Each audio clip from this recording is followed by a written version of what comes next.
Ici, on est sur les plus vieilles vignes que j'ai. Elles ont été plantées en 1924 par mon grand-oncle. C'était juste après le phylloxéra. Nous, en Valais, on a eu le phylloxéra assez tard. Et il avait été chercher les plants à Tain-l'Hermitage. C'est pour ça qu'on appelle, les Valaisans ont appelé le cépage Marsanne Hermitage. Puis ils ont été vraiment sympas parce qu'ils nous ont laissé appeler le vin Hermitage. On peut le trouver avec H ou sans H. Donc là, les vignes, elles ont... Moi, j'ai eu une petite déception parce que je croyais qu'elles étaient plantées en 1920 et que je pourrais bientôt faire leurs 100 ans dans 5 ans. Mais non, elles ont été plantées en 1924, alors elles ont rajeuni de 4 ans. Donc elles ont 91 ans. Et chaque année, on vient les tailler le meilleur jour du calendrier lunaire.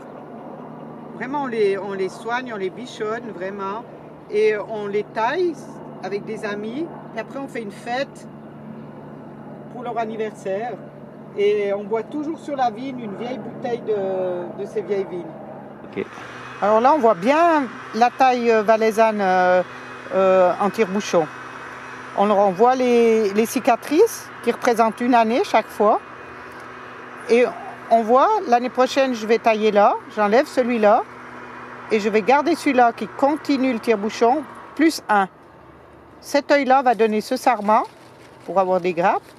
Et celui-ci va donner la charpente. Il va aussi donner des grappes, comme là on voit une grappe. Mais c'est lui qui va continuer la charpente. Alors ce qu'on voit bien d'intéressant, c'est que la sève peut passer dessous, peut passer ici, peut passer de ce côté. Et elle est juste empêchée là où il y a les plaies. Donc c'est vraiment le minimum comment on peut dire, d'empêchement de la sève qu'on peut faire. Alors on peut compter les années. Hein. Donc le cep là, il a déjà peut-être une quarantaine d'années.